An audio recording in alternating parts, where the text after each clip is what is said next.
Hey guys, welcome back to my YouTube channel. So I'm gonna do a quick video today on the Women's Wild at Heart collection.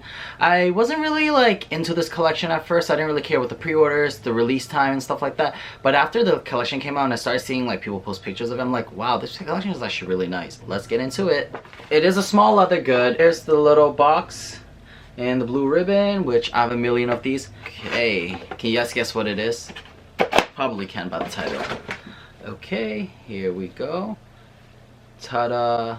Close up of it.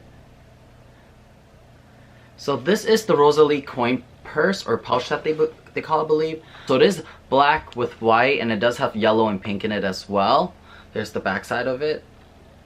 Okay. So this retails for $515, and it's supposed to be just for coins, but it holds there's a credit card. There's 2 credit card slots in here. You can put coins in here. You can put cash. You can put extra cards.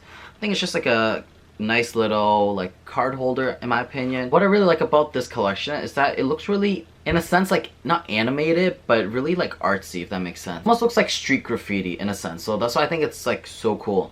Thank you guys for watching my video. Please don't forget to subscribe, hit the like button, and if you like this kind of content, feel free to follow me on TikTok, on Instagram. Okay, I'll see you guys next video. Bye guys.